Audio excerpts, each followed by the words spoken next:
موضوع الدرس في علم كتاب الله تعالى سبحانه سورة المائدة تفسير ابن كثير.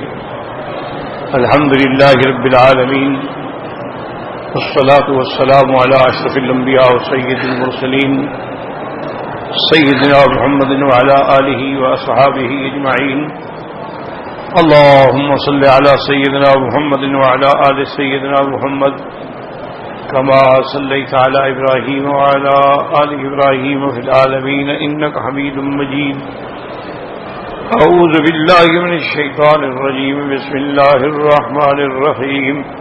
وأنزلنا إليك الكتاب مصدقا لما بين يديه من الكتاب ومهيمنا عليه فاحكم بينهم بما أنزل الله ولا تتبع أهواءهم أما جاءك من الحق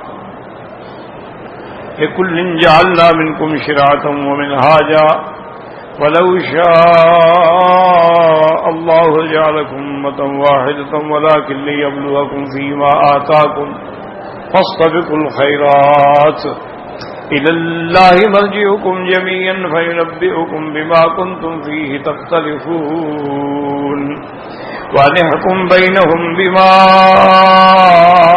أنزل الله ولا تتبع أهواءهم واحذرهم أن يفتنوك عن بعض ما أنزل الله إليك فإن تولوا فاعلم أنما يريد الله أن يصيبهم ببعض ذنوبهم وَإِنَّ كَثِيرًا مِّنَ النَّاسِ لَفَاسِقُونَ أَفَحُكْمَ الْجَاهِلِيَّةِ يَبْغُونَ وَمَنْ أَحْسَنُ مِنَ اللَّهِ حُكْمًا لِقَوْمٍ يُوقِنُونَ. قال المؤلف والمفسر رحمه الله تعالى أدام النفع بعلومه وعلومكم في الدارين آمين إلى أن قال وقوله تبارك وتعالى ومهيمنا عليه. قال سفيان الثوری وغيره عن نبی اسحاق عن التمیمی عن ابن عباس ای مؤتمنا علیہ. اللہ نے فرمایا کہ قرآن پاک جو ہم نے آپ کی طرف بھیجا ہے مصدقا لما بین یدیہ، اس سے پہلے جو کتابیں ان کی تصدیق بھی کرنے والا، مہیمن مانا ان کی حفاظت کرنے والا، نگرانی کرنے والا، مؤتمنا علیہ. وقال علی بن ابی طالب المہیمن والامین، انہوں نے فرمایا مہیمن کا معنی ہوتا ہے امانت والا، یعنی ان پر نگرانی کرنے والا، حفاظت. قال القرآن امین علی کل کتاب قبلہ، اللہ کا قرآن جو ہے امین ہے، جتنی کتابیں پہلے گزر چکی ہیں ان کے تمام مضامین کی بیان کرنے والا، ان کی صداقت کی تصدیق کرنے والا، ان کے اوامر اور نواہی کے بیان کرنے والا. پروان کے اندر سعید بن مجاہد محمد بن قابل وعطیہ الحسن وقتادہ و طاہر خراسانی و صدی و ابن زید نحو ذلک، ان سب نے یہی ترجمہ فرمایا. وقال ابن جرير القرآن امین علی الکتب المتقدمة قبله فما وافقه منها فهو حق وما خالفه منها فهو باطل. انہوں نے فرمایا کہ قرآن جو ہے سابقہ کتابوں پہ امانت والا ہے. اگر سابقہ کتابوں کا کوئی حکم اللہ کے قرآن کے مطابق ہو تو وہ حق ہے، اور اگر اللہ کے قرآن کا مخالف ہو تو وہ حق نہیں ہے، کیونکہ قرآن سب کی تصدیق کرنے والا ہے. وعن الوالي عباس مهيمنا اي شهيدا، انہوں نے فرمایا حضرت ابن عباس کا ایک قول یہ ہے مہیمن کا معنی گواہی دینے والا. وقد قال مجاہد وقتادہ وسدی وقال في بعض مهيمنا اي حاكما على ما قبله من الكتب. ایک قول یہ ہے کہ مہیمن کا معنی کہ تمام کتابوں پہ حکم کرنے والا. اب حکم قرآن کا چلے گا، قرآن کے خلاف کوئی کتاب، کوئی حکم، کوئی قول نہیں مانا جائے گا. لیکن مفسر رحمۃ اللہ علیہ فرماتے ہیں کہ یہ سارے کے سارے اقوال جو ہیں هذه الاقوال كلها متقاربۃ المعنى، یا تقریباً معنی ایک ہے. وہ گواہ بھی ہے، وہ امین بھی ہے، وہ محافظ بھی ہے، مؤتمن بھی ہے، تو تقریباً معنی ایک ہے، صرف تفسیر کے الفاظ میں فرق ہے. فإن اسم المهيمن يتضمن هذا كله، کہ لفظ مہیمن جو ہے ان تمام اقوال پہ حاوی ہے. فهو امین وشاہد وحاکم علی کل کتاب قبلہ.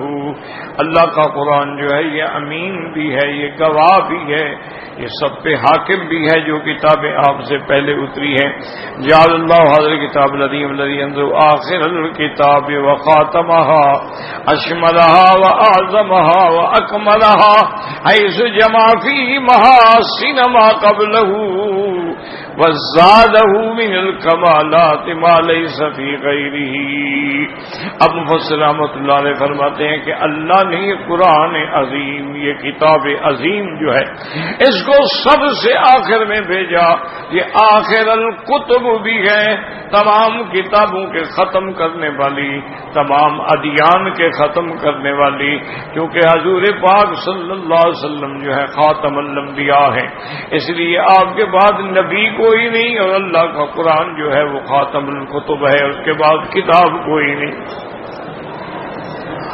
فرماتے ہیں کہ اللہ نے ایسی کتاب بنائی ہے کہ سب سے بڑی عظمت والی، بڑی شان والی، اور آپ سے پہلے جتنی کتابیں ہیں ان سب کی بھلائیاں کی اس کے اندر موجود ہیں، بلکہ اس کے کمالات جو ہیں ان کتابوں سے بھی زیادہ بہتر ہیں.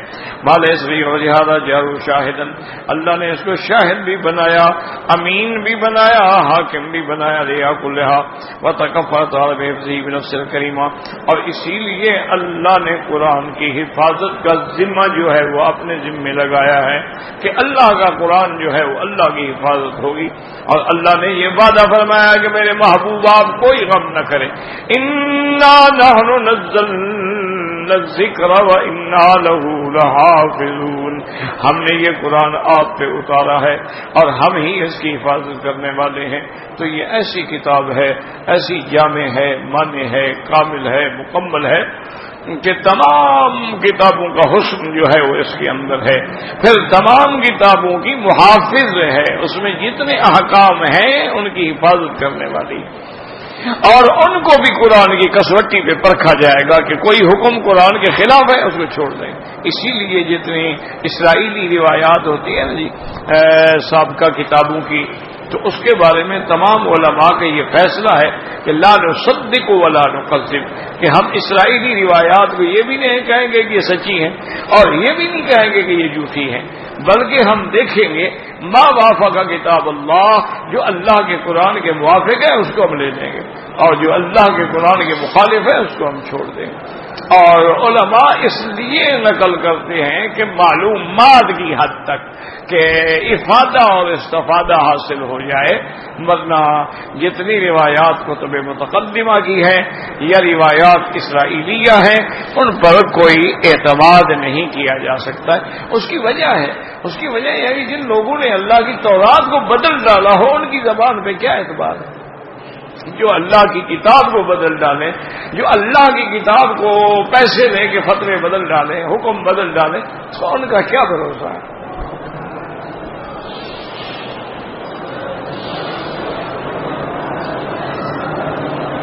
اس لیے اللہ پاک نے وعدہ فرمایا کہ ہم خود حفاظت فرمائیں گے. انا نحن نزلنا الذکر وانا لہ لحافظون. اور یاد رکھو کہ 1435 سال گزر گئے ہیں، اللہ کا وعدہ کتنا سچا ہے کہ آج تک قرآن کا ایک ایک لفظ محفوظ، یعنی اس میں کوئی زبر زیر کی تبدیلی بھی نہیں کر سکتا. قرآن 7 قراتوں میں پڑھا گیا نا، 7 قراتیں محفوظ، ہر قرات محفوظ. باقاعدہ مدارس ہیں جس میں 7 قرات پڑھائی جاتی ہیں، یعنی وہ قرات بھی محفوظ ہے. بلکہ کمال تو یہ ہے اللہ کے قرآن کی عظمت کا کہ وہ جس انداز میں اترا، وہ وقت بھی، وہ زمانہ بھی، وہ حالات بھی، وہ اسباب بھی، اور حضور پاک نے جس انداز میں پڑھا ہے وہ انداز بھی محفوظ ہے. ایسی کوئی دنیا میں کتاب گزری ہے؟ یعنی حضرت امیر المؤمنین حضرت عمر رضی اللہ تعالی عنہ فرماتے ہیں کہ جب صلح حدیبیہ ہو گئی مکے والوں کے ساتھ اور حضور پاک کو بغیر عمرہ کیے واپس جانا پڑا. آپ نے وہی احرام کھولا اور دم احسان یعنی بکری ذبح کی، کیونکہ یہ قاعدہ ہے کہ اگر آپ نے احرام باندھا ہے اور آپ رک گئے ہیں، روک دیا گیا تو آپ احرام نہیں کھول سکتے. جب تک بکری دیں گے، سر منڈائیں گے، پھر احرام کھولیں. تو یہ احرام یہ نہیں ہوتا جیسے ہمارے لوگوں نے مذاق بنایا ہوا ہے، احرام باندھتے ہیں، آئے فلائٹ کینسل ہو گئی، احرام کھول دیا. بیوقوف، یہ تھوڑا ہے کہ احرام خود کھول دو. اب نیت کر لی، اب احرام نہیں کھول سکتے. 10 دن آپ ایئرپورٹ پہ بیٹھے رہیں، جب تک حرم میں بکری ذبح نہ ہو، اطلاع نہ ملے، بال نہ مڈائیں، آپ احرام نہیں کھول سکتے. تو اس لیے اب حضور پاک نے بہرحال اللہ کا حکم یہی تھا، وہ شروع ہو گئی اور حضور پاک نے وہیں باقاعدہ دم دی. اور یہ تو قرآن کا مسئلہ ہے، کسی مولوی کا نہیں فہم. صرف تم اگر تم روک دیے جاؤ تو مستیسر من الہدی، اب تمہیں قربانی دینی ہے. یعنی جو مسئلہ قرآن میں ہو نا، ہمیشہ یاد رکھو، جو قرآن میں ہو اس میں کوئی اختلاف نہیں ہوتا. جو مسئلہ فرمانے لسان رسول محمد مصطفیٰ حضور کی زبان سے ثابت ہو، اس میں کوئی اختلاف نہیں. اختلاف کس میں ہوتا ہے؟ جو فروعی مسائل ہیں، قرآن میں بھی نہیں ہے، حدیث میں بھی نہیں ہے. تو اب صاف بات ہے کہ پھر صحابہ سے پوچھنا پڑے گا اس مسائل میں، یا پھر اجتہاد کرنا پڑے گا. ورنہ جو قرآن میں اب دیکھیں نا جی، آپ نے مغرب کی 3 رکعتیں پڑھی ہیں، چاروں امام، کوئی امام کہتا ہے کہ 4 رکعتیں ہیں، 3 رکعتیں وہ تو منسوخ ہے، اس میں تو کوئی رد و بدل ہو نہیں سکتا. اگر اختلاف ہوگا تو اس میں ہوگا کہ آمین زور سے کہیں یا آہستہ کہیں. تو بعض ائمہ فرماتے ہیں زور سے کہو، بھی حضور نے زور سے بھی کہی ہے. امام حنیفہ فرماتے ہیں کہ آمین چونکہ دعا ہے اور دعا کا فلسفہ ہی یہ ہے کہ آہستہ کیا جائے. اللہ کا حکم ہے ادعوا ربکم تضرعا وخفیہ، اس لیے آمین ایسا. تو یہ تو یعنی مستحب ماننا، جو اصول ہیں، جو فرائض ہیں، جو واجبات ہیں، رکوع ہے، سجود ہے، قیام ہے، تشہد ہے، اس میں تو کوئی اختلاف نہیں ہے نا. ہمیشہ یاد رکھیں، یہ لوگوں کو بے وقوفی ہوتی ہے، سمجھ یہ ہو ایک امام یہ کہتے ہو، ایک امام یہ کہتے، امام سارے ٹھیک کہتے ہیں، تیرا دماغ ٹھیک نہیں. امام سب ٹھیک کہتے ہیں. وہ ایک دفعہ انڈیا میں جب انگریزوں کی حکومت تھی نا، 2 مولویوں کا جھگڑا ہو گیا آمین پہ. ایک مولوی صاحب کہے آمین زور سے کہو، ایک کہے ایسا کہو. بہرحال بات بڑھتی لڑائی ہو گئی. کچھ لوگ اس مولوی کے ساتھ، کچھ لوگ اس مولوی کے ساتھ، وہ جناب سر پھاڑ دیے، مقدمے ہو گئے، قصے بانی بن گئی. تو بہرحال وہ کیس چلتے لوور کورٹ سے سول کورٹ میں اور نیشنل سیشن میں اور سیشن میں اور پھر ہائی کورٹ میں پہنچ گیا. جج انگریز تھے، سارے انگریزوں کی حکومت تھی. تو جب ہائی کورٹ کے جج نے فیصلہ لکھا تو اس نے اپنے فیصلے میں لکھا کہ میں نے فریقین کے دلائل سنے ہیں، میں اس نتیجے پہ پہنچا ہوں کہ آمین بالجہر بھی صحیح ہے اور آمین بالسر بھی صحیح ہے، کہ جو زور سے آمین کہتے ہیں وہ بھی سچے ہیں اور جو آہستہ کہتے ہیں وہ بھی سچے ہیں. آمین بھی شر کہیں نہیں ہے کہ آمین پہ جھگڑا کیا جائے، لہٰذا دونوں کو 1-1 سال سنا. انہوں نے کہا آمین بالجہر بھی ہے، بالسر بھی ہے، لیکن شر تو کہیں نہیں ہے کہ آمین بشر کرو، لڑائی نہ لڑو، سر پھٹبل کرو، ایک دوسرے کے دماغ پھاڑ دو. کیا ہم لوگ پتہ نہیں کہاں جا رہے ہیں. کبھی رفع یدین پہ جھگڑا ہے، کبھی آمین پہ جھگڑا ہے، کبھی ٹانگیں کھولنے پہ جھگڑا ہے، کبھی ہاتھ باندھنے پہ جھگڑا ہے. اگر آج ایک انگریز مسلمان ہو اور وہ کہے کہ مولوی صاحبان تمہاری سب سے اہم عبادت نماز ہے، جب تم اس پہ بھی اکٹھے نہیں ہو تو ہمیں کیا دعوت دیتے ہو؟ جاؤ اپنا کام کرو. کیا کہو گے؟ یہاں ایک لڑکی تھی امریکن، وہ مسلمان ہو، بہت پڑھی لکھی لڑکی تھی. میں نے اس کی تقریر سنی، وہ اسلام لے آئی تھی اور بڑی ہی ماشاءاللہ اس کے علم بڑا تھا. اس نے کہا کہ میں نے بڑی ریسرچ کی ہے، میں ایسے نہیں مسلمان ہو گئی. میں نے بڑی ریسرچ کی ہے اور میں نے سارے مذاہب کو پڑھا ہے. میں نے یہودیت کو پڑھا ہے، نصرانیت کو پڑھا ہے، میں نے مجوسیت کو پڑھا ہے، میں نے ہندو مت کو پڑھا ہے، میں نے یدھ مت کو پڑھا ہے، میں نے بدھ مذہب کو پڑھا ہے، اور میں نے سارے مذاہب کو پڑھا ہے۔ جب اسلام کو پڑھا ہے تو میرا وجدان، میرا ضمیر، میرا دماغ، میرا عقل، میرا دل یہ کہتا ہے کہ اللہ کا سچا دین اگر ہے تو اسلام۔ اس نے کہا میں نے اس لیے اسلام قبول کیا، میں نے دیکھ بھال کے قبول کیا ہے، میں نے کسی کے کہنے پہ قبول نہیں۔ بہت ساری لڑکیاں تو شادی کے لیے قبول کر لیتی ہے نا، پھر مسلمان سے شادی ہو رہی ہے، مسلمان ہو گئی، پھر طلاق ہو گئی، پھر کافر ہو گئی۔ وہ نے کہا نہیں، میں نے ریسرچ کی ہے، تحقیق کی ہے، اور میں اس نتیجے پہ پہنچی ہوں کہ اگر سچا دین ہے وہ اسلام ہے، اور جس نے ہر کسی کے حقوق بیان کیے ہیں کہ اللہ کا کیا حق ہے، نبی کا کیا حق ہے، صحابہ کا کیا حق ہے، اہل بیت کا کیا حق ہے، تیرے نفس کا کیا حق ہے، تیرے بچوں کا کیا حق ہے، تیری بیوی کا کیا حق ہے، بیوی پہ خاوند کا کیا حق ہے، اولاد کا والدین پہ کیا حق ہے، والدین کا اولاد پہ کیا حق ہے، نکاح کا کیا حکم ہے، طلاق کا کیا حکم ہے، عدت کا کیا حکم ہے، مدت حیض کا کیا حکم ہے، مدت نفاس کا کیا حکم۔ انہوں نے کہا ایسی جامع ایمان دین میں نے آج تک دیکھا ہی نہیں۔ لیکن اس نے آخر میں کہا، اس نے کہا میں اپنے مسلمان بھائی میرے بیٹھے ہیں، میں آپ سے ایک ریکویسٹ کرتی ہوں کہ آپ نے دیکھیں کہ ہم کافر لوگ ہیں، چاہے وہ یہودی ہوں یا نصرانی ہوں، ہم لوگوں نے اگر ایک بپسی کولا اور کوکا کولا بنایا ہے نا تو وہ بھی ہم نے آپ کے ہر دیہات میں پہنچا دیا۔ ہم نے کافی بنائی ہے، کافشینو بنائی ہے، ایکسپریس کافی بنائی ہے، ہر مقام پہ پہنچا دیا۔ ہم نے عورتوں کے میک اپ کا سامان بنایا ہے، لیونڈر بنایا ہے، لپسٹک بنائی ہے، بلش بنائے ہیں، ان کی فیس کریمیں بنائی ہیں، ہر جگہ ہم نے پہنچا دی ہیں۔ اور ہم نے کھانے پینے کے اندر بھی اگر پیزا بنایا ہے، میکڈونلڈ بنایا ہے، برگر بنایا ہے، بیگ بنایا ہے، بروسٹ بنائے ہیں، ہر جگہ ہم نے پہنچا دیے ہیں۔ ہر دیہات میں بھی اب چائے ملتی ہے، کافی ملتی ہے، لیکن اس نے کہا تمہارے پاس جنت جہنم کے نسخے تھے، تم نے ہمیں کیوں نہیں پہنچائے؟ اور اس نے کہا میرے والدین جو کافر ہو کے مر گئے ہیں، قیامت میں کون مولوی اس کا جواب دے گا؟ اگر مجھے دین ملا ہے میں سمجھ گئی، ان کو بھی ملتا ہے وہ بھی سمجھ جاتے، ان کو دین نہ پہنچانے کا سزا قیامت میں کون بھگتے گا؟ کا عجیب بات ہے کہ ہم اچھی بری چیزیں بنائیں، سگریٹ بناتے ہیں ہر جگہ پہنچا دیتے ہیں، ہم سگار بناتے ہیں ہر جگہ پہنچا دیتے ہیں۔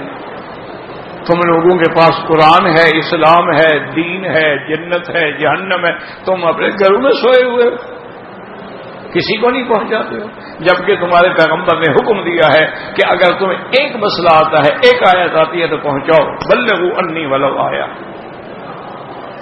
انہوں نے کہا تم صرف لڑنے کے لیے پیدا ہوئے۔ اب بتائیں ہم کیا جواب دے سکتے؟ کوئی جواب ہے؟ یہ تو سچی بات ہے کہ میں نے خود تو کبھی نہیں جماعت کے ساتھ کوئی وقت لگایا، نہ کبھی سے روزہ لگایا، نہ کبھی چلہ لگایا، نہ کبھی جمعرات میں بھی کبھی نہیں گیا، لیکن سچی بات یہ ہے کہ جب پوری دنیا میں ہم جاتے ہیں نا تو بس یہی محسوس ہوتا ہے کہ فرض کفایہ جو ہے یہ تبلیغی جماعت ہماری طرف سے ادا کر رہی ہے۔ چلو یہ بیچارے پھر پھر کے کہیں کہیں کلمہ تو پہنچا رہے ہیں، باقی ہم تو سب سو گئے، ہم تو بالکل غفلت میں، بالکل غفلت۔ آپ خدا کے گھر میں بیٹھے ہوئے، آج ہی میں پڑھ رہا تھا کہ بھئی آپ کے تھر میں کوئی تقریباً 300 یا 400 یا 500 بچہ جو ہے بھوک سے مر چکا ہے،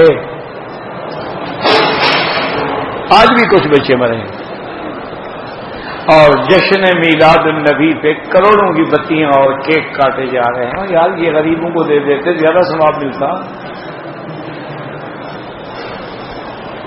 یہ دے دیتے نا غریبوں کو۔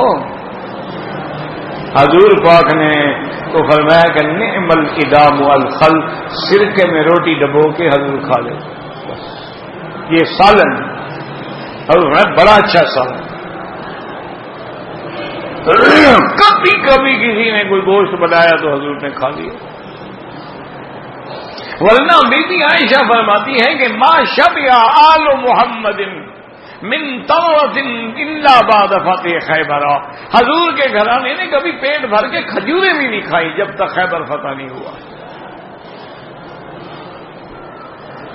اسی طرح بی بی ایسا فرماتی ہیں شہرن ثم شہرن ثم شہرن، 3 مہینے گزر جاتے تھے حضور کے گھروں میں آگ نہیں جلتی تھی. صحابہ نے پوچھا اماں جب آگ نہیں جلتی تھی، ان کا کیا آگ کیوں جلائیں، کیا پکائیں، کچھ ہے گھر میں کہ پکائیں؟ تو نے کہا بیوی پھر زندگی کیسے گزارتے؟ اور میں تمرتن نو تمرتین نہیں ہو معظم، ہم ایک کھجور مل گئی، 2 مل گئے، پانی پی لیا بس.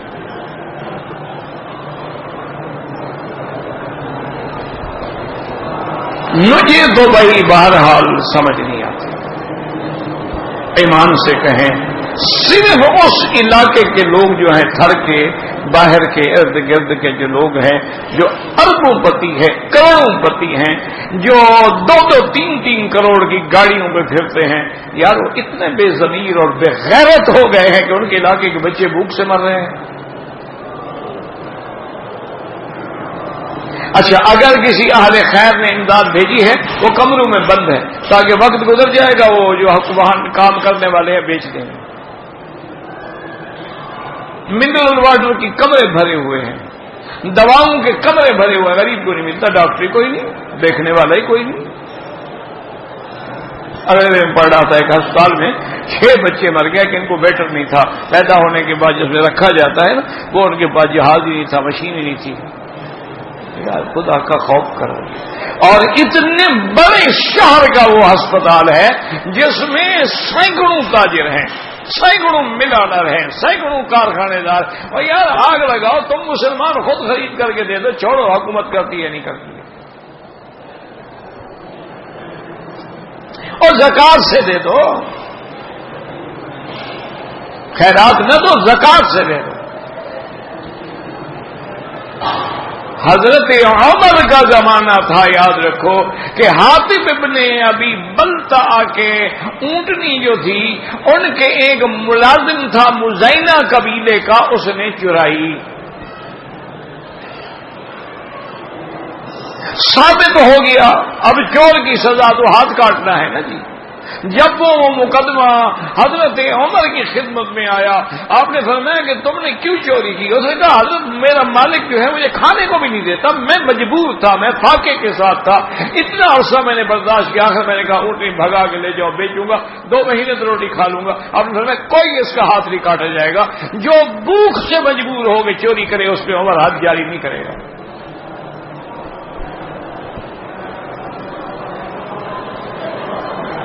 حضرت عمر نے حضور کے منبر پہ کھڑے ہو کے فرمایا کہ اگر دریائے فرات عراق میں ہے، دریائے فرات کے کنارے پر کوئی کتا بھوک سے مر گیا تو قیامت میں جواب عمر کو دینا ہوگا. اور یار تیرے بچے مر رہے ہیں، مسلمان مر رہے ہیں، کہیں ان کو بیماری کھا رہی ہے، کہیں بھوک کھا رہی ہے، کہیں ظالم درندے دہشت گرد بن کے 150 بچے کو آ کے نعوذ باللہ خود کش حملوں سے، جیکٹوں سے، دھماکوں سے اڑا دیتے ہیں. یار یہ کیا مسلمان ہے؟ کون کہتا ہے مسلمان ہے؟ یہ نہ مسلمان ہے نہ انسان ہے، یہ تو کچھ درندے ہیں. اور لاکھ قانون بنا لو، لاکھ بل پاس کر لو، یہ مسئلہ حل نہیں ہوگا جب تک محمد مدنی کے دروازے پہ نہیں آؤ.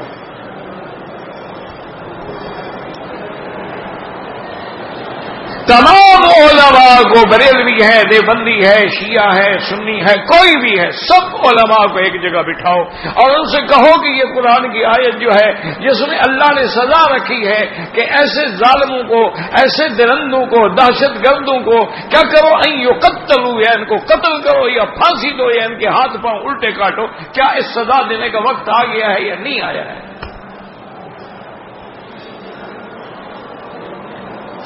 جو انکار کرے گا کافر بنے گا. بلاؤ. قانون دانوں کو بلاتے ہو، وکیلوں کو بلاتے ہو، لارڈ نکالے کی کتابیں پڑھنے والوں کو بلاتے ہو، وہ تمہاری آئینی مشگافیاں نکالتے ہیں، وہ کبھی اگر لگا دیتے ہیں، کبھی مگر لگا دیتے ہیں، کبھی لیکن لگا دیتے ہیں، کبھی چونکے لگا دیتے ہیں، کبھی چنانچہ لگا دیتے ہیں، اسی میں قوم کو الجھا دیا ہے۔ خدا کا خوف کرو، تم تو کلمے پڑھنے والے ہو، تم تو مسلمان ہو، تم تو امتی ہو محمد مصطفیٰ کے۔ اور یہی وہ سزائیں تھیں، یاد رکھو کہ اس آل سعود نے، اس حکومت کے جو والد تھے، اللہ ان کی قبر پہ کروڑوں رحمتیں فرمائے، اس کو جب اللہ نے سرزمین عرب کا اقتدار دیا، آتے ہوئے اس نے اسلام کا قانون نافذ کیا۔ یہ اس قانون کی برکت ہے۔ میں ذمہ داری سے کہتا ہوں، ایک لڑکی کو سر سے لے کر پاؤں تک سونے کے زیورات، ہیرے اور ڈائمنڈ جڑے ہوئے زیورات پہنا کے اکیلا مدینے تک بھیجنے مجالے کوئی اس کو ہاتھ لگائے۔ وہ خود بری ہو تو اس کا کیا علاج ہے؟ خود بری ہو تو پھر تو حرم کے باہر کھڑے ہو کے شکار کرتی ہیں، وہ بھی ہم نے دیکھا۔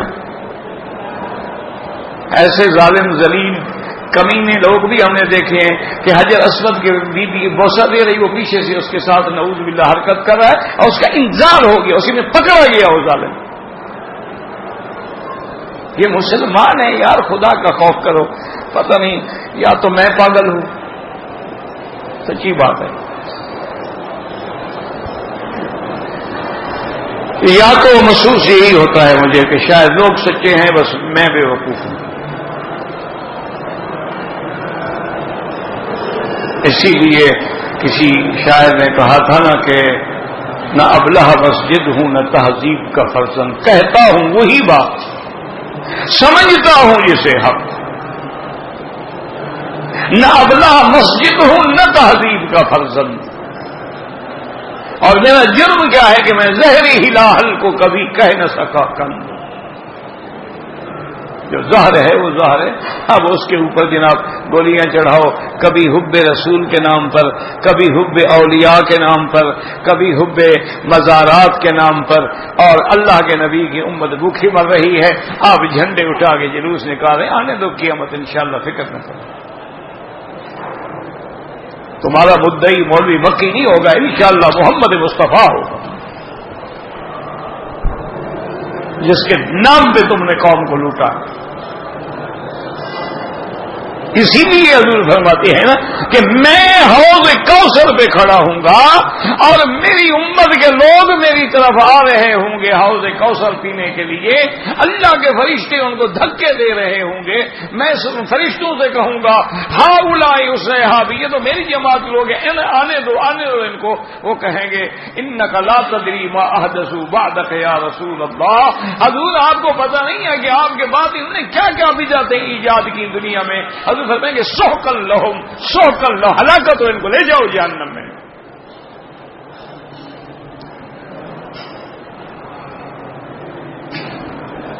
اور ایک بات میری یاد رکھ لو، چاہے پہلے تم نے کون سی مان لی ہے کہ اب مان لو گے، مانتا تو کوئی نہیں لیکن ہم نے تو کہنی ہے نا۔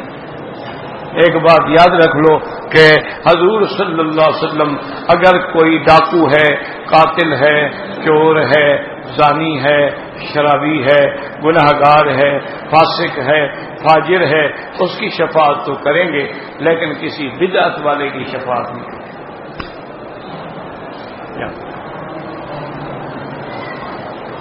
یعنی حضور گناہگار کی شفاعت تو کریں گے، شفاعت ہوتی گناہگاروں کی، نیک لوگوں کو شفاعت کی کیا ضرورت ہے، وہ تو پہلے جنت میں چلے گئے نا بھائی، نیک لوگ جو ہیں وہ تو جنت میں گئے، ان کو کسی شفاعت کی کیا ضرورت ہے۔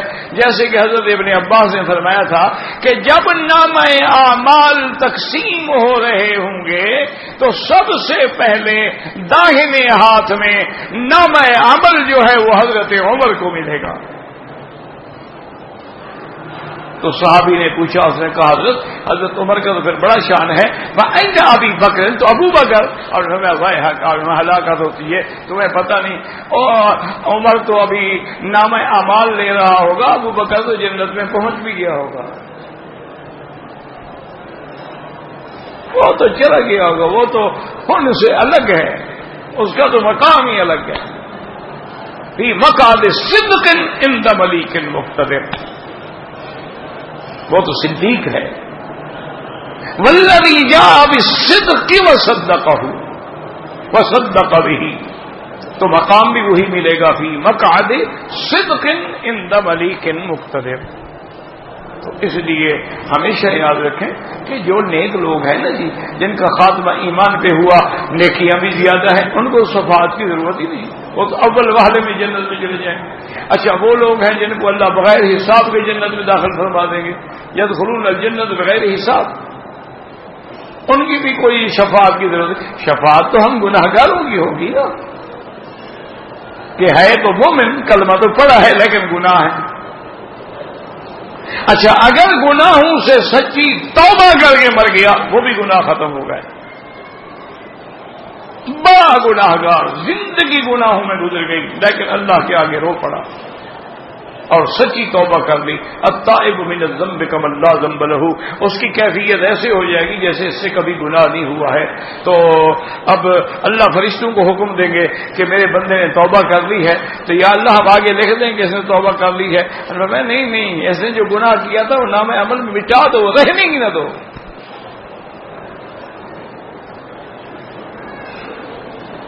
یمحو اللہ ما یشاء. وہ ان کو سفارش کی ضرورت نہیں ہے، یاد رکھو. سفارش کی ضرورت ہمیں ہوگی، گناہگاروں کو ہوگی، فاسق لوگوں کو، فاجر لوگوں کو حضور شفاعت کریں گے. اور ایک شفاعت نہیں ہوگی، یاد رکھو، ایک حضور کی شفاعت ہے شفاعت کبریٰ، جو سب سے بڑی شفاعت ہے. وہ تو ساری مخلوق کے لیے ہوگی. اس میں حضرت آدم سے لے کر قیامت تک جتنی مخلوق ہے، انسان ہے جن سب کے لیے ہوگی. اچھا وہ تو کافروں کے لیے بھی ہوگی. کیا مانا؟ وہ تو سفارش یہ ہوگی کہ مقدمے کی سماعت شروع ہو جائے. بس وہ کہیں گے کہ اللہ سے عرض کریں کہ بس مقدمے کی سماعت فرمائیں، پھر جو سزا دیں ہمیں قبول ہے. وہ ایسا دن ہوگا کہ آدم بھی کانپ رہا ہے. جب سب جائیں گے وہ کہے گا نفسی نفسی نفسی انی خشیت والا نفسی. وہ کہے گا بھئی میں تمہاری سفارش کیا کروں، میں تو خود ڈر رہا ہوں. غضب ربی الیوم غضب لم یغضب قبلہ ابدا ولا بعدہ ابدا. آج اللہ کے جلال کا دن ہے، آج اللہ تعالیٰ کے غصے کا دن ہے، اور ایسا جلال غضب نہ پہلے کبھی آیا تھا نہ بعد میں آئے گا. میں نہیں شفاعت کر سکتا. تو پھر سارے حضور کے دروازے پہ آئیں گے، آپ فرمائیں گے انا لہا انا لہا انا لہا. اس شفاعت کے لیے اللہ نے مجھے چن لیا ہے، میں شفاعت کروں گا. فرماتے ہیں فاخر و تحت العرش سجدا، میں اللہ کے عرش کے نیچے سجدہ کروں گا. علمنی وحامد لم یعرفنی الان. پھر اللہ مجھے اپنا حمد سکھلائیں گے، پھر میں حمد کروں گا. اس کے بعد سر سجدے میں ڈالوں گا. حکم ہوگا ارفع راسک، محمد مصطفیٰ سر اٹھا لو، آپ کی درخواست قبول. یہ شفاعت جو ہے تو سب کے لیے ہے، یاد رکھو. یہ ہے شفاعت کبریٰ. اس کا فائدہ تو ساری مخلوق کو پہنچے گا. اب ہے شفاعت خاص، اس کے بارے میں حضور فرماتے ہیں انا اشفع فاشفع فاشفع. میں شفاعت کر کے اپنی امت کے گناہگاروں کو جہنم سے نکالوں گا، پھر میں شفاعت کروں گا، میں پھر شفاعت کروں گا، میں پھر شفاعت کروں گا. ہر شفاعت میں ہزاروں لاکھوں نکلیں گے، اور اس کے بعد اللہ تبارک و تعالیٰ مجھ سے فرمائیں گے ہر رضیت یا محمد، میرے مدنی میں نے جو آپ سے وعدہ کیا تھا وَلَسَوْفَ يُعْطِيكَ رَبُّكَ فَتَرْضَىٰ. اللہ نے فرمایا میرا وعدہ تھا کہ میں آپ کو ایسی نعمت دوں گا، ایسی شان دوں گا کہ آپ راضی ہو جائیں گے. آج وہ اللہ وعدہ پورا کریں گے. اس لیے حضرت علی رضی اللہ تعالیٰ عنہ فرماتے تھے کہ بعض لوگ کہتے ہیں کہ رحمت کی آیت ہے کہ لا تقنطوا من رحمت اللہ، اور بعض فرماتے ہیں ان اللہ لا یغفر ان یشرک بہ ویغفر ما دون ذلک لمن یشاء. وہ فرماتے تھے لوگ کہتے ہیں یہ ارجع آیت ہے، لیکن ہم اہل بیت کا یہ خیال ہے کہ قرآن میں ارجع آیت من آیات اللہ، سب سے زیادہ رحمت والی، امید دلانے والی یہ آیت ہے وَلَسَوْفَ يُعْطِيكَ رَبُّكَ فَتَرْضَىٰ. اللہ نے اپنے نبی سے وعدہ کیا ہے کہ میرا محمد صلی اللہ علیہ وسلم میں آپ کی سفارش قبول کروں گا اور اتنا کروں گا کہ آپ کو راضی کر دوں گا. حضرت علی فرماتے ہیں اس کا معنی یہ ہے کہ ان محمد لم یرضا، میرا مدنی تو راضی نہیں ہوگا اگر ایک امتی بھی جہنم میں پڑا ہوگا، مانا سب نکلیں گے انشاءاللہ. تو اس لیے انا اشفع تو اتنی شفاعتیں ہوں گی. اللہ تبارک و تعالی ہر کلمے پڑھنے والوں کو نکال لیں گے اور اس کے بعد اللہ فرمائیں گے حل رضیت یا محمد، اب راضی ہو گئے ہو کہ نہیں؟ حضور فرمائیں گے رضیت ربی، میرا اللہ میں راضی ہوں. لیکن ابھی بھی جہنم میں لوگ پڑے ہیں جن کے اندر ذرے کے برابر ایمان تھا. اللہ فرمائے کہ میرا محمد ان کو میرے لیے رہنے دو، میں اپنی رحمت سے نکال دیتا ہوں. نکلیں گے وہ بھی انشاءاللہ. لیکن فرمایا کہ اللہ کا نبی کسی اہل بدعت کے لیے شفاعت نہیں کریں گے، اس لیے کہ حدیث ہے کہ فرشتے کیا کہ انک لا تدری ما احدثوا بعدک یا رسول اللہ صلی اللہ علیہ وسلم، میرے محبوب آپ کو پتہ نہیں انہوں نے آپ کے نام پہ کتنی بدعتیں بنائی ہیں آپ کے جانے کے بعد. اب اللہ کا نبی فرمائیں گے کہ سحقا لہم، لے جاؤ، میں ان کی سفارش نہیں کرتا ہوں. اور اسی لیے ایک بات یاد رکھو، علماء نے اور مفسرین نے، محدثین نے، فقہاء نے لکھا ہے رحمت اللہ علیہم کہ بڑے سے بڑا گناہگار ہو، ساری زندگی گناہ میں گزر جائے، کبھی نہ کبھی توبہ کر لے. ساری زندگی زنا میں گزر جائے لیکن کبھی توبہ کر لے. ساری زندگی شراب پیتا رہا لیکن کبھی توبہ کر لے. یعنی شرابی توبہ کر لیتا ہے، زانی توبہ کر لیتا ہے، چور توبہ کر لیتا ہے، ڈاکو توبہ کر لیتا ہے، لیکن بدعتی سے توبہ کی امید نہیں ہوتی. کیوں نہیں ہوتی؟ کہ وہ تو اس کو دین سمجھے ہوئے، دین سے کیسے توبہ کرے؟ بھائی توبہ تو آدمی برائی سے کرتا ہے، یہ برا کام ہے، یار میں کیا کروں، بس اللہ کا عذاب ہے، میں نشے میں مبتلا ہو گیا، دعا کرو اللہ مجھے ہدایت دے، یار میں گناہ میں مبتلا ہو گیا، تو اس کو برا سمجھ رہا ہے تو کسی نہ کسی وقت اللہ توبہ کی توفیق دے دیں گے. اور جو بدعت کو دین سمجھ رہا ہے کہ اسی جھنڈے لگانے میں حضور راضی ہوں گے، تو وہ کیسے توبہ کرے؟ وہ تو حضور کو راضی کرنے کے لیے کیک کاٹ رہا ہے نا، تو اس سے وہ توبہ کیوں کرے گا؟ وہ تو قبر پہ سجدہ کرتا ہے کہ یہ اللہ والے ہیں، اور یہ تو تعظیمی سجدہ ہے. سجدہ تو وہ شرک ہے جو عبادت والا ہو، یہ عبادت والا سجدہ تھوڑا ہے، یہ تو تعظیم والا سجدہ. وہ کیوں توبہ کرے بھائی؟ ایک دفعہ پتہ نہیں پرانی بات ہے، میں نے کسی کہا کہ بھائی اللہ کے سوا کسی کو سجدہ کرنا بھی ناجائز ہے، حجر اسود کے سوا کسی جگہ کو بوسہ نہ دیں. کہنے لگا مولوی صاحب کا دماغ خراب ہے، بیوی کو بوسہ دیتے ہیں، کہتے ہیں پیر کی قبر کو بوسہ نہ دیں.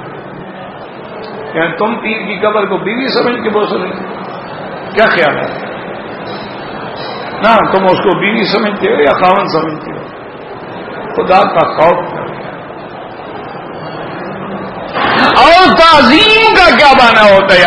اگر اللہ کی عظمت ہمارے دل میں نہ ہو تو ہم اللہ کو سجدہ کیوں کریں گے؟ سجدہ تو ہوتا ہی تعظیم کا ہے.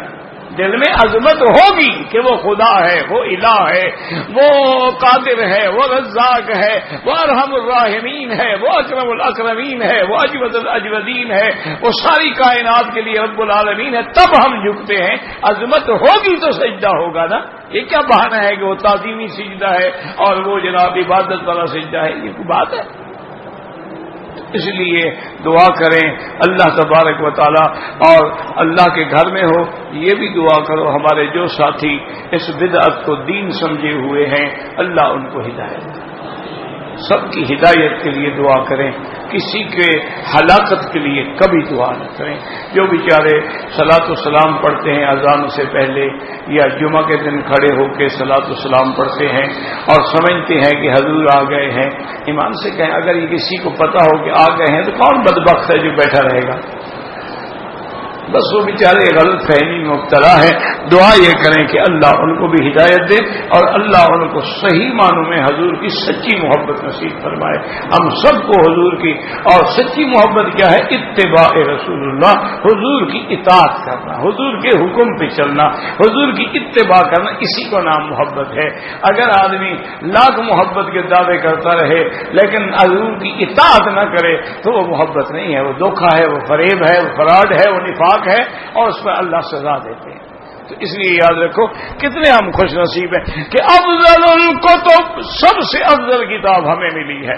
افضل الرسل، سب سے افضل نبی حضرت محمد مصطفیٰ صلی اللہ علیہ وسلم ہمیں ملے ہیں. افضل الادیان، سب سے افضل دین دین اسلام ہمیں ملا ہے. وَإِن تَعُدُّوا نِعْمَةَ اللَّهِ لَا تُحْصُوهَا. اب مفسر رحمت اللہ علیہ فرماتے ہیں، یاد رکھیں کہ یہ سارے معنی جو ہیں تقریباً یہ متقاربۃ المعنی ہیں، اور اللہ کی حفاظت دیکھیں کہ آج تک قرآن محفوظ ہے. اور بعد میں فرمایا ہے کہ فی ومہیمن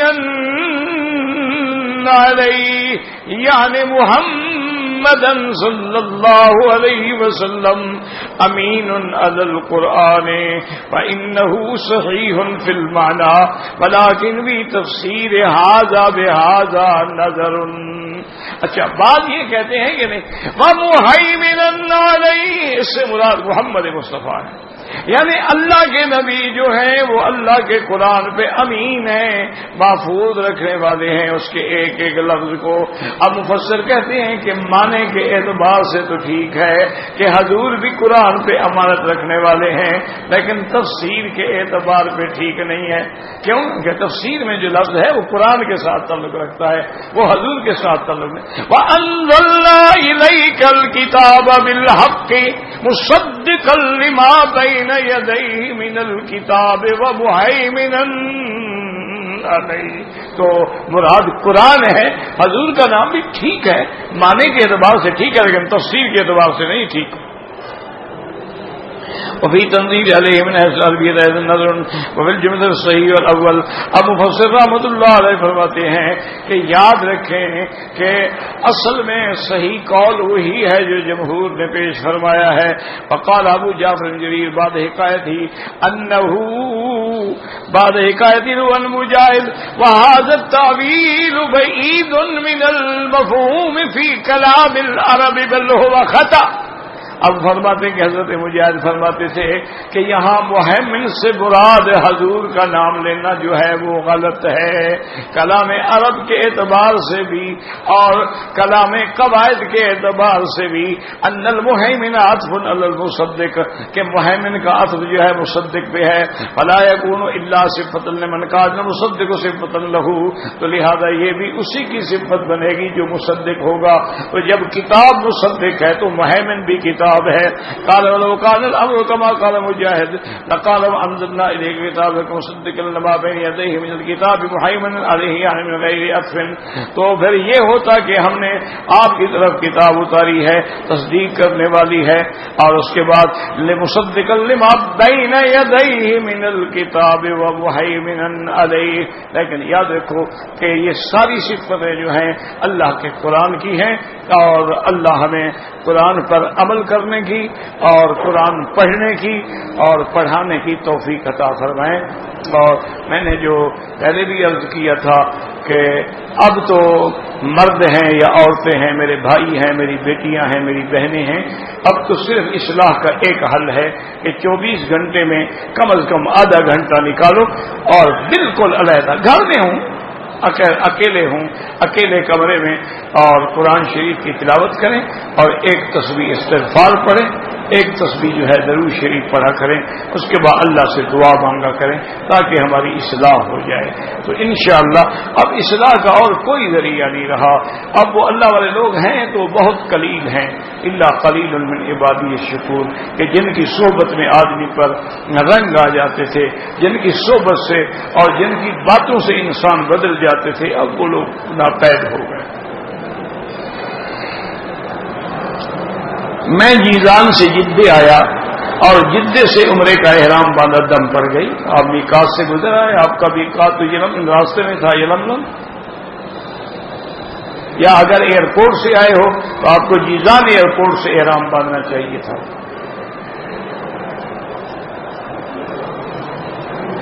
اگر کسی عورت نے عمرہ کیا ہے، طواف کر لیا، صفا مروہ دوڑ لیا، ابھی بال نہیں کٹوائے کہ دوپٹہ سر سے اتر کے کوئی بات نہیں، کوئی مسئلہ نہیں۔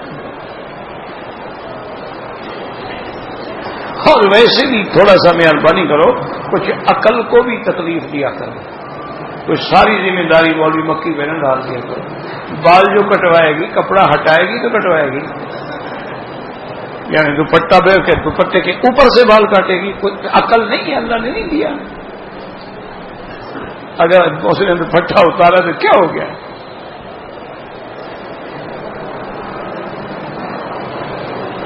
میں طواف کے دوران چہرے پہ ماسک لگایا، کوئی حرج نہیں، کوئی دم نہیں، کیونکہ وہ بیماری کے خوف سے ہے تو کوئی حرج نہیں۔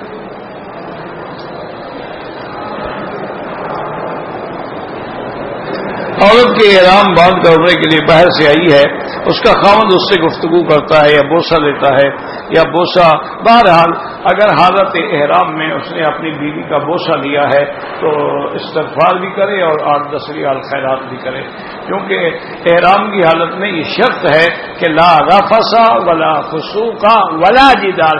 پہلی شرط یہ ہے احرام میں کہ عورت پر شہوت کی نظر نہ ڈالو۔ تم تو بوسے تک پہنچ گئے، انا للہ و انا الیہ راجعون۔ توبہ کرو اور صدقہ خیرات کرو۔ عمرے کا جب عمرہ پورا ہو جائے نا جی، پھر تمہاری مرضی ہے، سر سے پاؤں تک بوسے دیتے رہو، 1 گھنٹہ صبر کر لو، کچھ نہیں ہوتا۔ اگر ایک آدمی نے طواف کیا ہے اور اس نے 2 رکعت نہیں پڑھی، یہ شکرانے کے نفل نہیں ہے حضرت، یہ طواف کی 2 رکعت ہے اور یہ واجب الطواف ہے۔ شکرانہ اور نفل پتہ نہیں لوگوں نے کیا کیا بنایا ہوا ہے۔ یہ 2 رکعت جو ہیں یہ واجب الطواف ہیں امام ابو حنیفہ رحمۃ اللہ علیہ کے نزدیک، باقی ائمہ کے نزدیک بھی سنت ہے، نفل تو کسی کے نزدیک نہیں ہوتے، تم نے بنایا ہوا ہے نفل اور 2 رکعت نفل اور 2 رکعت نفل، کون سی نفل؟ اتنے مسئلے کا پتہ بھی نہیں ہے کہ اگر تم 2 رکعت نفل شروع کر دو تو اس کو بھی پورا کرنا واجب ہو جاتا ہے، اس کا رکوع سجود بھی واجب ہے، اس کے اندر بھی طہارت اور پاکی واجب ہے۔ تو طواف کے بعد 2 رکعت جو ہے یہ واجب الطواف ہے، باقی ائمہ کے نزدیک سنت ہے۔ تو کیا فرق ہوگا؟ یعنی امام ابو حنیفہ فرماتے ہیں اگر کسی کے 2 رکعت رہ گئے تو اس کو قضا کرنا پڑے گا، یہ واجب ہے۔ باقی ائمہ کہتے ہیں کہ 2 رکعت نہیں بھی پڑی تو طواف ہو جائے گا، کہ سنت ہے، ثواب سے محروم ہو گیا لیکن طواف ہو جائے گا۔ لوگوں نے نفل بنا رکھا ہے، 2 رکعت نفل اور 2 رکعت نفل، اور پتہ نہیں کہاں سے مسئلے گھڑ لیتے ہیں۔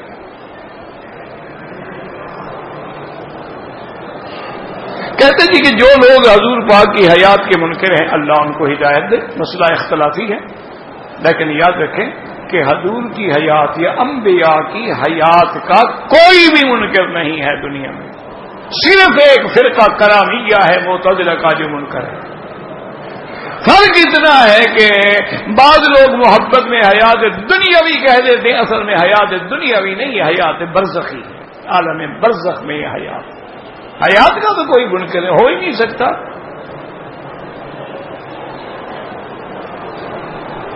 کہتے ہیں جو آپ نے آیت بتائی تھی وہ کتنے، میرا بھائی وہ پانی پہ دم کر کے رکھ لو، جتنا ہو سکے جتنی دیر تک استعمال کرتے رہو، اللہ شفا دے دے، پھر پانی ختم ہو جائے پھر پڑھ لو۔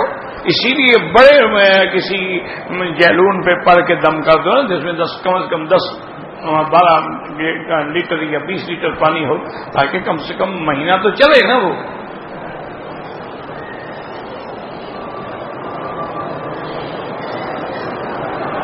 اگر باہر سڑک پر ہی نماز پڑھ جائے بہرحال نماز ہو جائے گی، لیکن سنت کے بھی خلاف ہے، اور اتصال صفوف میں جو ثواب ہے وہ بھی نہیں ملے گا۔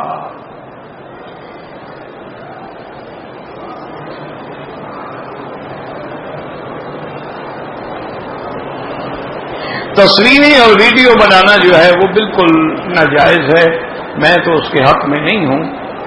بہرحال بعض علماء کہتے ہیں کہ ویڈیو جو ہے اگر اس کا مقصد نیک ہے، تعلیمی مقصد ہے، سمیع بصری تعلیم دینی ہے، تو کہتے ہیں تدریسی مقاصد کے لیے کوئی حرج نہیں ہے، تو بہرحال ٹھیک ہے، وہ ٹھیک کہتے ہوں گے، لیکن میں ابھی تک قائل نہیں ہوا۔ وہ کہتے ہیں کہ تصویر وہ حرام ہے جو ہاتھ سے بنائی جائے، تصویر وہ حرام ہے جس میں تجسید ہو، یعنی جسہ پایا جاتا۔ وہ کہتے ہیں تو ایسی ہے جیسے عکس ہو، جیسے شیشے میں آدمی منہ دیکھ لیتا ہے۔ بہرحال بعض علماء کے نزدیک جائز ہے، لیکن میں ایک طالب العلم کی حیثیت سے میں ابھی تک قائل نہیں ہوا۔ اگر احرام باندھتے ہوئے 2 رکعت نفل نہ پڑھ سکے کوئی بات نہیں۔ جہاز میں ہم سفر کر رہے ہیں تو نماز کا کیا کریں؟ جہاز میں پڑھیں اور کیا کریں؟ ساری دنیا جہاز میں پڑھتی ہے، اور سعودی ایئرلائن کا جہاز ہو تو ماشاءاللہ اللہ نے تو باقاعدہ جہاز کے اندر مسجد بنائی ہوئی ہے، باقاعدہ مسجد ہے، مصلے ہیں، کمپس لگے ہوئے ہیں، باقاعدہ جماعت ہوتی ہے۔ اور باقی بھی ہم سے کہہ دو نا، آخر کافر تو نہیں ہے نا، وہ جو اسٹوارڈ ہوتے ہیں، روسٹس وغیرہ ہوتی ہیں، ان کو کہہ دو میں نماز پڑھنی ہے تو آپ کو جگہ بتا دیتی ہیں اپنے کچن کے اندر، یا ایمرجنسی گیٹ کے سامنے تھوڑی جگہ کھلی ہوتی ہے، آدمی کھڑے ہو کے نماز پڑھ لیتا ہے۔ نہ پڑھ سکو تو پھر قضا کرو۔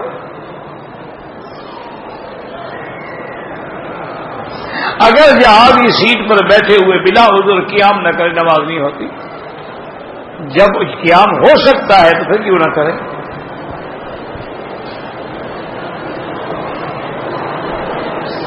ایک آدمی نے پہلا عمرہ کیا ہے، سر پہ مشین پھرائی، اب دوسرا عمرہ کرے اس طرح پھروائے، بالی چھوٹے ہیں وہ تو اب کاٹے تو نہیں جا سکتے۔ اگر کوئی سنی شیعہ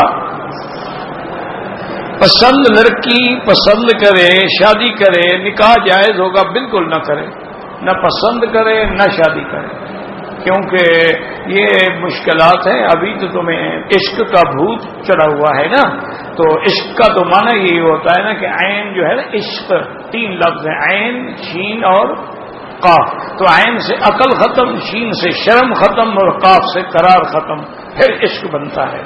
تو تمہاری تو عقل چٹ ہے نا، ختم ہے نا، لہذا تم نہ کرو جناب۔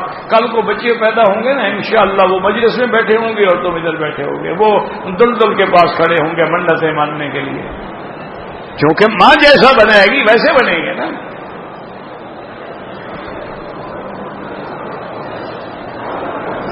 والد کی مغفرت کی اللہ سب کی مغفرت فرمائے، اللہ سب مسلمانوں کی مغفرت فرمائے۔ جس احرام میں حج پڑھا جائے اس میں عمرہ کیا جا سکتا ہے، بڑا کام ہو گیا، چھوٹا نہیں ہو سکتا ہے، عجیب عقل۔ اب اس کا بھی علاج ہے مجھے بتائیں؟ پھر کہتے ہیں مکی صاحب ناراض ہو جاتے ہیں، میں ناراض نہیں ہوتا تو مجھے پاگل بنا دیتے ہیں۔ حج کر لیا اور احرام عمرہ ہو جائے گا کہ نہیں ہوگا؟ اگر نہیں ہوتا تو پھر حج بھی نہیں ہوا، حج ہو گیا ہے تو عمرہ بھی ہو جائے گا۔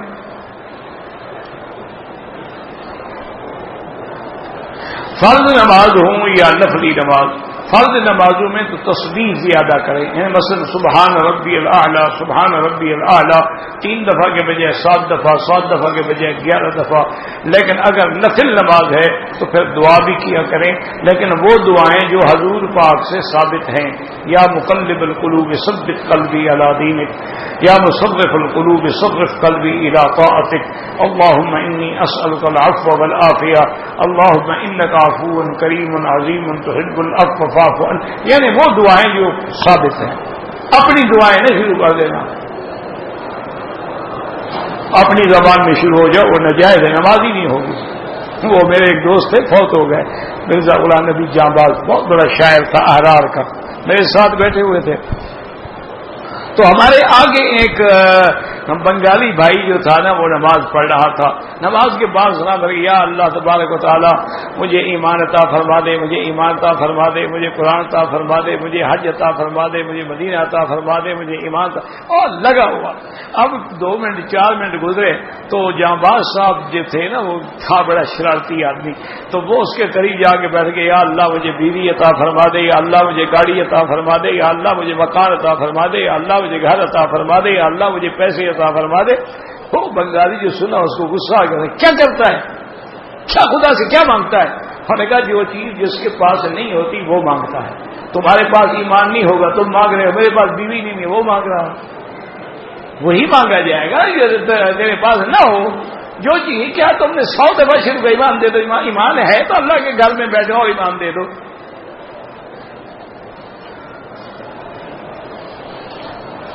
اگر ایک آدمی صحیح معنی میں اہل سنت ہے، ان کے والد بریلویت پہ ہیں، تو بہرحال آپ حق پہ چلیں، اس میں والد کا کوئی خلاف نہیں۔ لا طاعۃ لمخلوق فی معصیۃ الخالق۔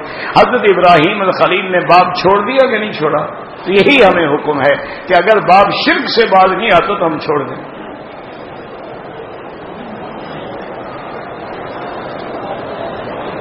میں نے عمرے کے طواف کے دوران چہرے پہ ماسک استعمال کیا، کوئی حرج نہیں، کسی اور کی طرف سے عمرہ نہ کریں، اپنے لیے کریں، ان کے لیے دعا کریں۔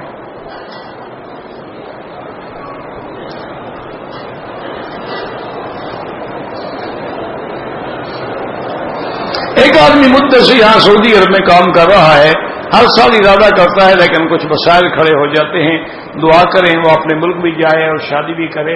نیت ہی نہیں ہوگی حضرت، نیت ہو تو رکے گا نہیں، یہ دعاؤں سے کام نہیں چلتا۔ میں تو ہمیشہ کہتا رہتا ہوں، جو آدمی مولوی مکی سے مسئلہ پوچھے کہ دوسری شادی جائز ہے، یا کہے حضرت دعا کرے میری دوسری شادی ہو جائے، اس کا مطلب ہے کبھی نہیں ہوگی۔ میری نہیں ہوتی تو میری دعا سے تمہاری کیسے ہو جائے گی؟ میری دعا مجھے نہیں لگتی۔ اللہ کے بندے یہاں رہتے ہو، جاؤ شادی کرو، اپنے والدین کا حق ادا کرو، یہ کیا مطلب ہے؟ تمہارے والدین ہیں، رشتے دار ہیں، عزیز ہیں، آخر کل ذی حق حق کا ہو، سب کے حق ادا کرو۔ والدین کے لیے عمرہ وغیرہ بالکل کر سکتے ہیں۔ واللہ اعلم۔ ربنا تقبل منا انك انت السميع العليم، تب علينا انك انت التواب الرحيم۔ اللهم فرج هم المهمومين، نفس كرب المكروبين، واقض الدين عن المدينين، واشفنا واشف مرضانا ومرضى المسلمين۔ اللهم اشفنا واشف مرضانا وارحم موتانا واستجب دعاءنا ولا تخيب رجاءنا برحمتك يا ارحم الراحمين۔ اللهم اصلحنا واصلح بنا، اصلح اولادنا واولاد المسلمين۔ اللهم اصلح شبابنا وشباب المسلمين۔ اللهم اصلح بناتنا وبنات المسلمين۔ اللهم اصلح ذرياتنا وذريات المسلمين۔ اللهم اصلح شاننا كلها فلا تكلنا الى انفسنا طرفة عين قط ولا اقل من ذلك۔ یا الہ العالمین، عالم اسلام کی عزت کا فیصلہ فرما۔